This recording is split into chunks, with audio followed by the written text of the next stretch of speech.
오늘 아침을 여는 말씀은 사사기 3장 9절, 15절, 31절입니다. 이스라엘 자손이 여호와께 부르짖음에 여호와께서 이스라엘 자손을 위하여 한 구원자를 세워 그들을 구원하게 하시니 그는 곧 갈렙의 아우 그나스의 아들 온니엘이라.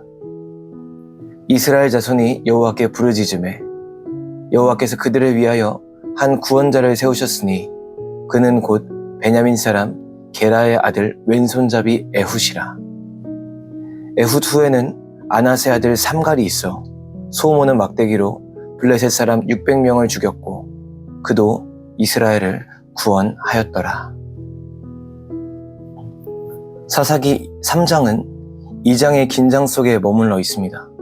사사기 2장은 이스라엘 자손이 끊임없이 더 깊은 죄악의 수렁으로 빠져가고 있다고 말합니다. 한 사사가 일어나서 이스라엘을 구원하면 그 사사가 죽은 이후에 이스라엘은 더욱 타락하였고 그들은 이전 조상들보다 훨씬 더 심한 죄악을 저질렀다는 것입니다.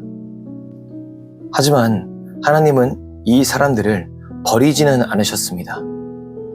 이들 가운데 사사라는 하나님의 대리자를 세우셨고 이 사람들을 통해서 이스라엘을 구원하셨습니다.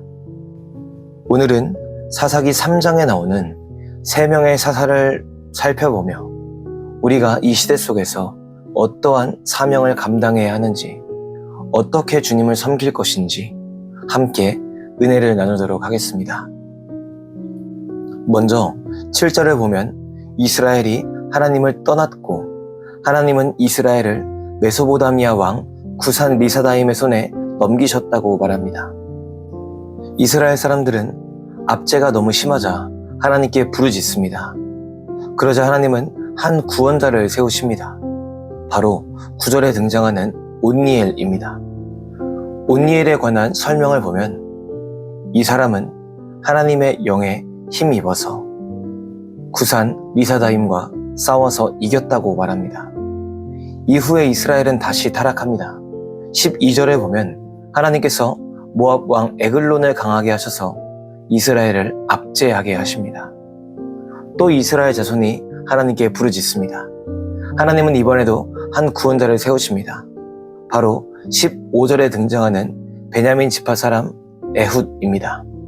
에훗은 뛰어난 지략으로 모압 왕 에글론을 죽였고 이스라엘에 평화를 가져다 주었습니다.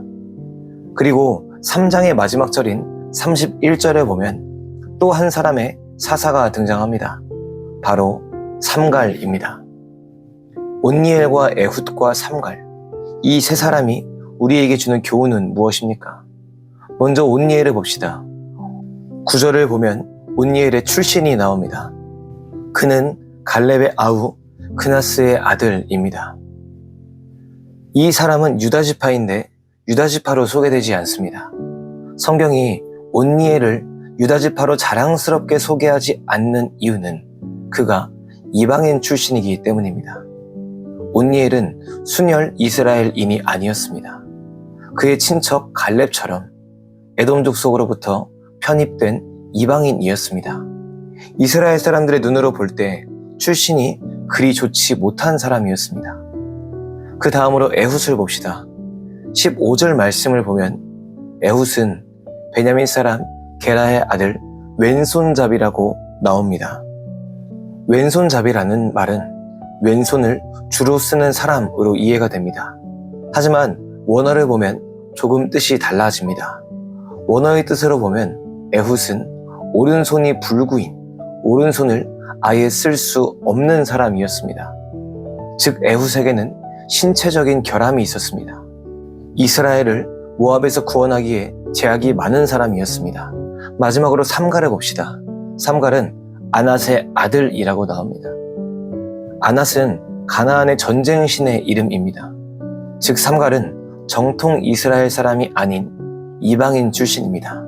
지파도 가문도 족속도 소개되지 않는 이방인이라는 것입니다. 온니엘과 에훗과 삼갈, 이 세 사람의 특징이 무엇입니까? 바로 인간이 보기에 결함이 있다는 것입니다. 온니엘과 삼갈에게는 이방인이라는 출신적인 결함이 있었습니다. 에훗에게는 신체적인 결함이 있었습니다. 하지만 이들에게는 당시 이스라엘 사람들에게 없던 것이 하나 있었습니다. 바로 하나님의 영입니다. 하나님의 마음입니다. 하나님께서 우리에게 바라시는 것은 좋은 지파 출신, 좋은 육체, 좋은 머리, 좋은 능력이 아닙니다. 하나님께서 우리에게 바라시는 것은 하나님의 영입니다. 그것을 갈망하고 있는가입니다. 그렇기 때문에 하나님은 이 시대 속에서 좋은 조건을 가진 사람을 사용하지 않으십니다. 하나님의 영을 갈망하는 자, 하나님의 역사를 이어가려는 자, 하나님을 사랑하고 그의 계명에 순종하려는 자, 그 사람을 통해서 이 혼돈의 시대에 질서를 세우시고 복음의 빛을 비추신다는 것입니다. 사랑하는 성도 여러분, 우리 가운데에도 많은 결함이 있습니다. 부족함이 있습니다. 우리는 때론 장점보다 단점이 더 많아 보이기도 합니다. 하지만 하나님은 그것을 바라보지 않으십니다. 사람의 단점을 바라보지 않으시고 사람이 하나님을 얼마나 의지하는가, 하나님을 얼마나 사랑하고 있는가를 보십니다. 사람의 단점이 아무리 깊을지라도 하나님의 영이 임한다면 그 단점을 채우고도 남는 충만한 역사가 있기 때문입니다. 오늘 우리가 하나님께 하나님의 영을 구하는 마음을 간구하기 소망합니다. 나에게 세상적인 능력과 힘을 달라고 구하는 것이 아니라 하나님의 영을 갈망하는 성도가 되기를 소망합니다. 주님의 영을 간절히 구함으로 세상에서 하나님의 빛을 온전히 발하는 성도가 되기를 주님의 이름으로 간절히 소망합니다.